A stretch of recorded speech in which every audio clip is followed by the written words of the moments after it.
বাহ বাহ বাহ বাহ বাহ, কি সুন্দর দেখাচ্ছে রাজা কৃষ্ণচন্দ্রের এই কৃষ্ণনগর রাজ্যটাকে। আহা, একেবারে আলোয় ঝলমল করছে। কে? আমি যমরাজ, দীপাবলির এই শুভক্ষণে তোকে তুলে নিয়ে যেতে এসেছি। চলে আয় আমার সঙ্গে, চলে আয়। না না, আমি যাবো না।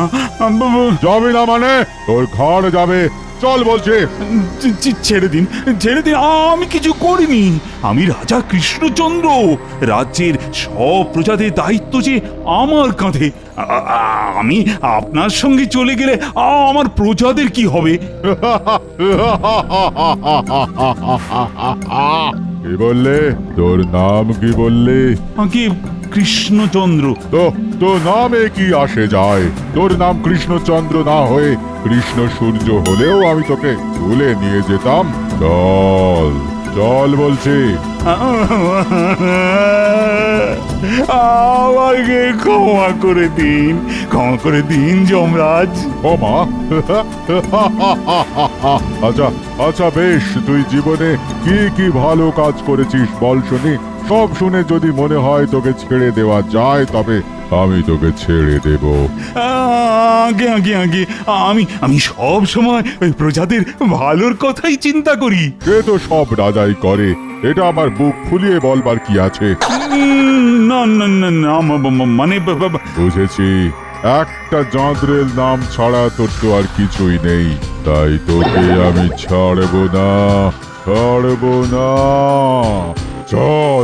চল আমার সঙ্গে, চল আয়। না আমি যাব না। ছেড়ে দিন। কি হয়েছে আপনার? বলছি, কোথায় যাবেন না আপনি? না কিছু না।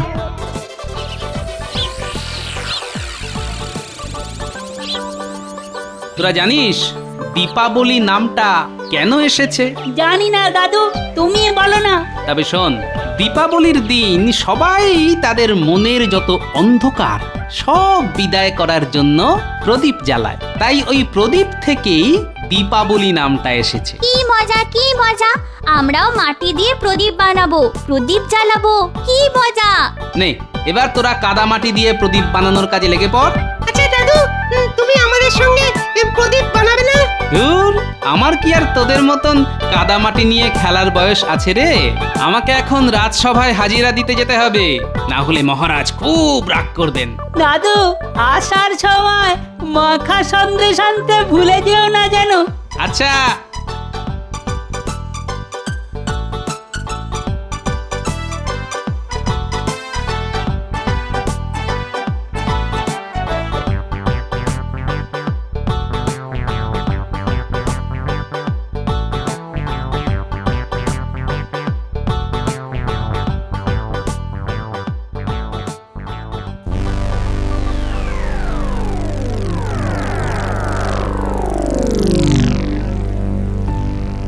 মহারাজের শরীর স্বাস্থ্য সব ঠিক আছে তো?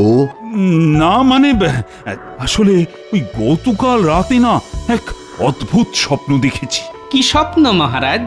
দেখলাম যমরাজ আমাকে নিয়ে যেতে এসেছেন, কিন্তু আমি যেতে নারাজ। তখন যমরাজ আমাকে জিজ্ঞাসা করলেন আমি জীবনে কি ভালো কাজ করেছি। উত্তরে আমি একেবারে চুপ করে থাকলাম, কিছুই বলতে পারলাম না। সে কি? আপনি হলেন কৃষ্ণনগরের মহারাজ কৃষ্ণচন্দ্র। আপনি কত ভালো ভালো কাজ করেন, তাই তো আপনি রাজা। ঠিক বলেছ গোপাল। তবে এইবার আমিও ভালো কাজ করব, বুক ফুলিয়ে বলার মতন ভালো কাজ। আর সেটা করব আগামীকাল, মানে দীপাবলির দিনেই। কি করবেন মহারাজ? আমি ঠিক করেছি, আমার রাজ্যে কারুর আর নাম থাকবে না। শুধু নাম কারুর পরিচয় হতে পারে না, আসল হলো কাজ।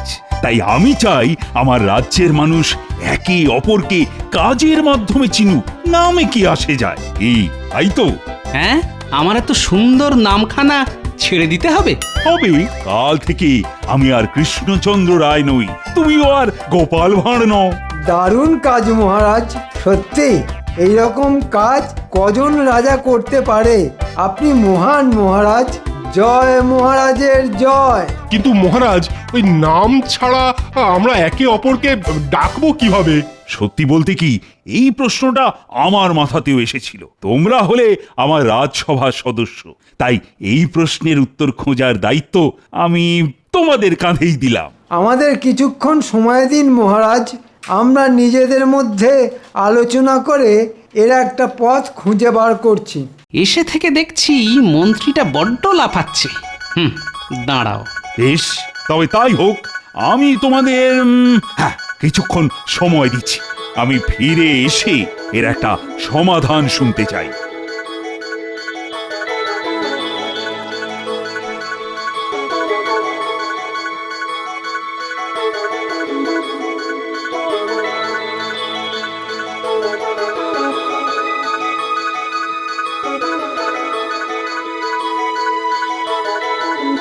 কি গোপাল, সমস্যার সমাধান খুঁজে পেলে?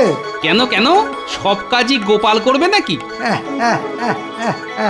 গোপাল গোপাল বলে চেঁচিয়ে আর লাভ নেই, কারণ কাল থেকে তোমার ওই গোপাল নামটা আর থাকবে না, বুঝেছো? হা হা হা হা। কিন্তু মহারাজ যে বলে গেলেন আমাদের এর একটা ওই সমাধান খুঁজে বার করতে, তার কি হবে? আমার মাথাতেও যে কিছুই আসছে না। একটা উপায় আছে। কি উপায় গোপাল? নামের বদলে যদি লোক পিছু সংখ্যা দিয়ে দেওয়া যায়, তবে তো আর কোনো সমস্যাই থাকবে না। এটা তো দারুণ বুদ্ধি। মহারাজ আসলেই আমি গোপালের বুদ্ধিটা নিজের নামে চালিয়ে দেবো। এবার জমবে খেলা।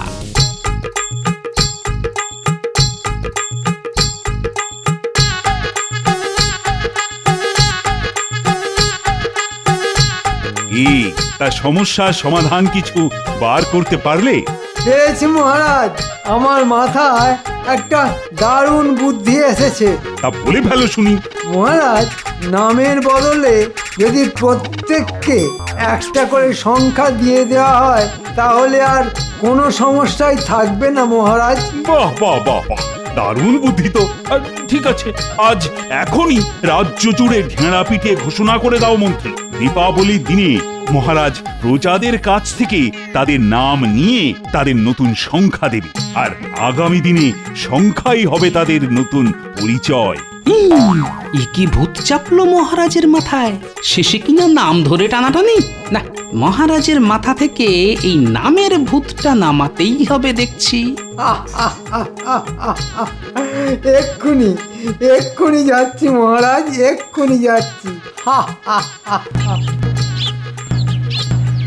শোনো শোনো শোনো, মহারাজ কৃষ্ণচন্দ্র দীপাবলির দিন রাজ্যের সমস্ত প্রজাদের একটা বিশেষ উপহার দিতে চান। প্রজাদের বলা হচ্ছে তারা যেন রাজপ্রাসাদে গিয়ে নিজেদের নামের পরিবর্তে মহারাজের দেওয়া সংখ্যা নিয়ে আসেন। আগামী দিনে নামের বদলে সংখ্যাই হবে প্রজাদের নতুন পরিচয়। হ্যাঁ, নামের বদলে সংখ্যা? তাই তো শুনছি ভাই, ঠাকুরদার দেওয়ার নামখানা শেষ বয়সে এসে ছেড়ে দিতে হবে। এ কেমন উপহার? উপহার নয় ভাই, উপহার নয়, বলো অত্যাচার। উপহার দিতে চান।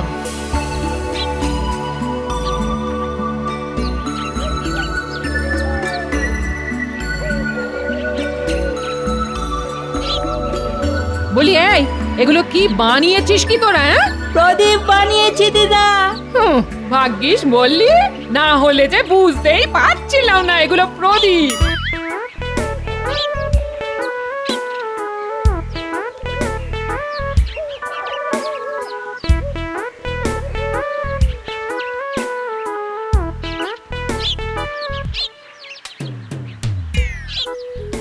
ওই তো গোপাল দাদু এসেছে।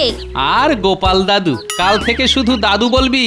কেন গোপাল দাদু এমন বলছো কেন? মহারাজ রাজ্য শুদ্ধ সবার নাম নিয়ে নিচ্ছেন যে। বলো কি গো?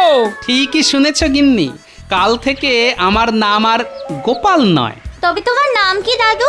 সেটা মহারাজই জানেন।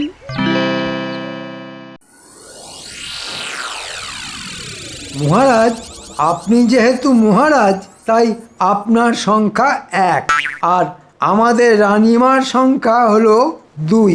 বাহ বাহ বাহ বাহ, তবে তুমি হলে 3, সেনাপতি 4, রাজ্যোতিষী 5, পণ্ডিত 6, সভাকবি 7, বিজ্ঞানী 8 আর রাজবৈদ্য 9। আর গোপাল হলো 10। এক কাজ করো তো মন্ত্রী। মন্ত্রী নয় মহারাজ, 3 বলুন। থুরি এক কাজ করো 3, তুমি সবার সংখ্যার পাশে তাদের নামগুলো লিখে রাখো যাতে চট করে খুঁজে বার করা যায়। ঠিক বলেছেন 1।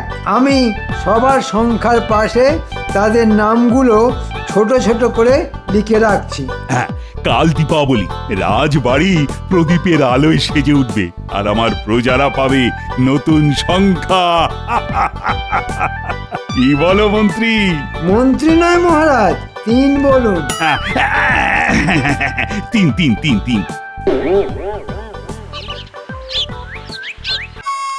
25, 15, 35, 75, 142। আমার যে সব গুলিয়ে যাচ্ছে। এই 3। আগে বলুন 1। এই 25টা কে শুনি? দাঁড়ান 1, আমি দেখে বলছি।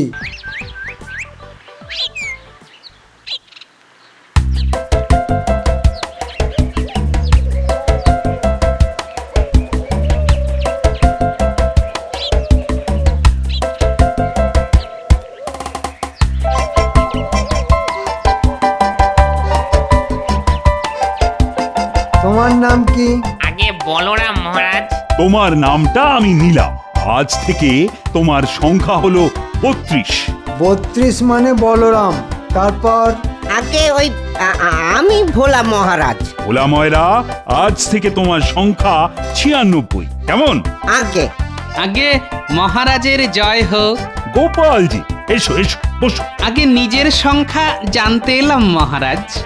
বলছি তোমার সংখ্যা হলো 10। কি মন্ত্রী, ঠিক বলেছি তো? মন্ত্রী নয় মহারাজ, 3 বলুন। মানে ঠিক বলেছি তো? 3। ঠিক বলেছেন 1। আজ থেকে গোপাল হলো 10। বাহ বাহ। আর আমার গিন্নি মহারাজ? তুমি যখন 10, তখন তোমার গিন্নিকে আমি 11 সংখ্যাটা দিলাম। না 1, 11 আমার গিন্নির সংখ্যা। আপনি বরং 10-এর গিন্নিকে অন্য কোনো সংখ্যা দিন। অন্য কোনো সংখ্যা? হ্যাঁ, তবে 100 দিলাম। আমার গিন্নি একাই 100? না মহারাজ, ওই 100 সংখ্যাটা আমার ওই মেজ পিসিকে দেবো বলে ঠিক করে রেখেছি। তবে 54। ওটা তো আমার ছোট ভাগ্নের সংখ্যা মহারাজ। 402। না ওটা আমার। 125 আমি নেবো। আরে কখন থেকে তো আমি 201টা বলে রেখেছি, আমি নেব, ওটা আমার। বাবা, তোমরা এবার থামো তো। আমি যাকে যে সংখ্যাটা দেব তাকে সেটাই নিতে হবে। ঝামেলা তো সবে শুরু হলো। এবার দেখুন মহারাজ, কোথাকার জল কোথায় গড়ায়।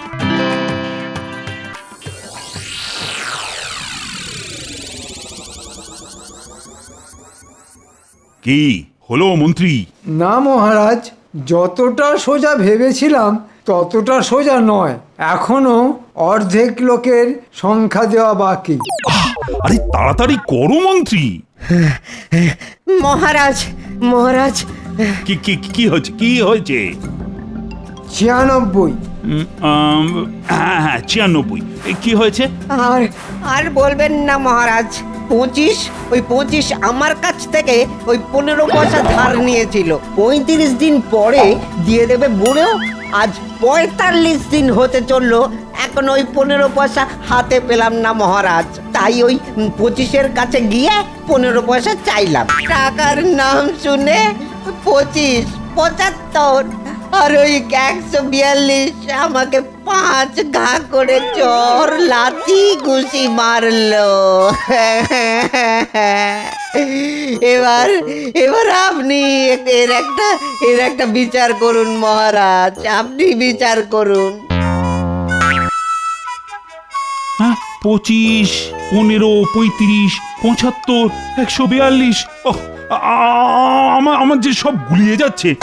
এই তিন, আগে বলুন এক। এই 25টা কি শুনি? দাঁড়ান এক, আমি দেখে বলছি। আগে 25 মানে তারাপদ। এই, ডেকে পাঠাও তাকে। ও আমাদের মন্ত্রী মশাই দেখছি কম যান না, সবার সংখ্যার পাশে নাম লিখে রেখেছেন যাতে গুলিয়ে না যায়। এবার আমার শেষ চালটা চালার সময় এসেছে। আগে আগে ওই 25কে তো এখন পাবেন না মহারাজ। কেন কেন? 25 তো এখন ওই 532-এর বাড়ি ঘুরতে গেছে। 532টা কি আবার? থরি থরি থরি, ওরে বাবা, আমার সব যেন গুলিয়ে যাচ্ছে। গোলাবেন না মহারাজ, আমি এক্ষুনি খাতা দেখে 532-এর নাম বার করছি। আগে প্রণাম এক। গোপাল, মানে 10 তুমি। আগে আমারও একটা অভিযোগ আছে। কার বিরুদ্ধে অভিযোগ শুনি? আগে 1 আর 3-এর বিরুদ্ধে। 1কে? ওহ, 3কে? 1 আপনি মহারাজ, আর 3 আমি। হ্যাঁ? আমাদের বিরুদ্ধে আবার কি অভিযোগ? আগে নাম তুলে দিয়ে যখন সবাইকে সংখ্যা দেওয়া হলো, তখন সবার সংখ্যার পাশে ছোট করে তাদের নাম লিখে রাখা কি উচিত মহারাজ? ঠিকই তো বলেছ। এই তিন, এক্ষুনি সবার নাম লেখা কাগজটা ছিঁড়ে ফেলো তো। তবে তো সব গুলিয়ে যাবে মহারাজ। দেখেছেন 1, 3 সব সময় মুখিয়ে থাকে কিভাবে আপনার ভালো কাজে ছাই ঢেলে দেওয়া যায়। 3, সবার নাম লেখা কাগজটা তুমি ছিঁড়বে নাকি আমি তোমার কান ধরে ছিঁড়ে দেব? না না, আমি এই কাগজটা ছিঁড়ে দিচ্ছি মহারাজ।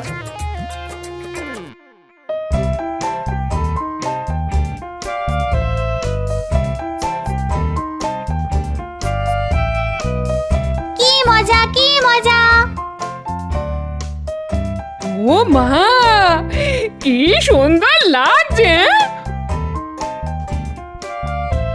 এ কি, এই সময় তুমি আবার কোথায় চললে? রাজবাড়িতে যাচ্ছি গিন্নি। এখন এই সময়? যাই, গিয়ে মহারাজের অবস্থাটা একবার নিজের চোখে দেখে আসি। বলছি মহারাজ আমাকে কত সংখ্যা দিয়েছেন, আমি আবার ভুলে গেছি। হ্যাঁ, আর মনে করার দরকার নেই গিন্নি। এবার মনে হয় মহারাজের ঘাড় থেকে সংখ্যার ভূতটা নামবে। ন্যাপলা, গুলটে, পুঁটি, ট্যাপা আর পুঁচকে, চল তো আমার সঙ্গে। কোথায় দাদু? আরে চল না, গেলেই দেখতে পাবি।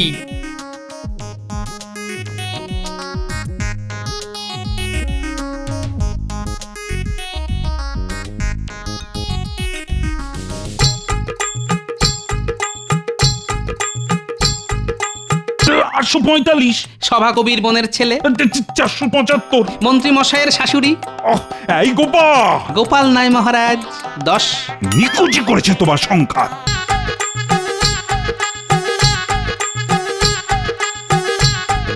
দেখো দেখো 2, কি সুন্দর চারিদিক, কেমন জল জল করছে। আপনার মুখে রানী ডাকটাই ভালো লাগে।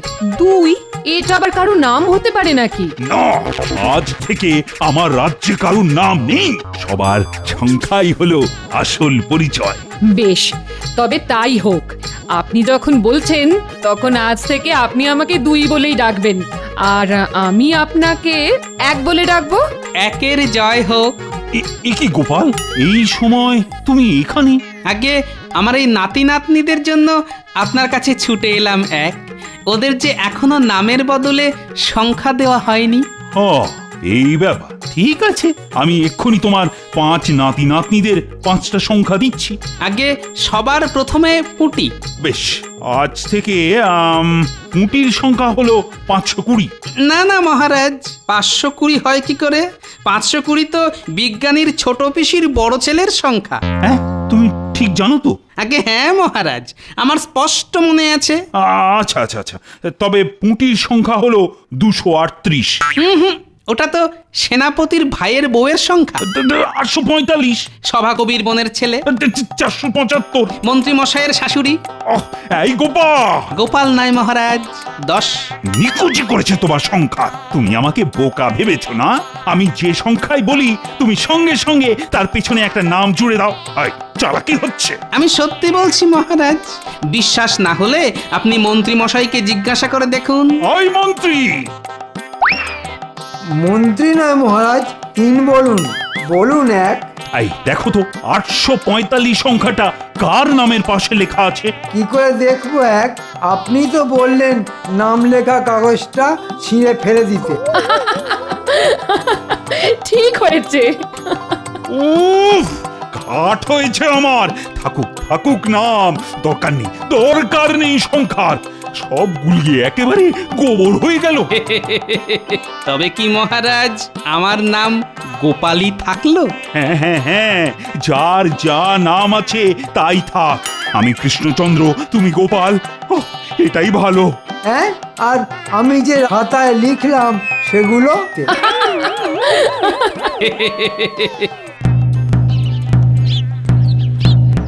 আনন্দ সংবাদ, আনন্দ সংবাদ, আনন্দ সংবাদ। আজ এই মুহূর্ত থেকে মহারাজ কৃষ্ণচন্দ্র সকল রাজ্যবাসীর পুরনো নাম ফিরিয়ে দিলেন। সংখ্যার বদলে পুরনো নামই থাকবে সবার পরিচয়। শোনো শোনো শোনো, আনন্দ সংবাদ, আনন্দ সংবাদ, আনন্দ সংবাদ। মহারাজের পক্ষ থেকে রাজ্যবাসীর কাছে এটাই দীপাবলির উপহার। কি মজা, কি মজা! মহারাজ আবার সবাইকে নাম ফিরিয়ে দিয়েছেন। ও গোপাল দাদু, চলো চলো, দিদা না আমাদের জন্য অপেক্ষা করছে। হ্যাঁ হ্যাঁ, চল চল, গিয়ে সবাই একসঙ্গে আনন্দ করব।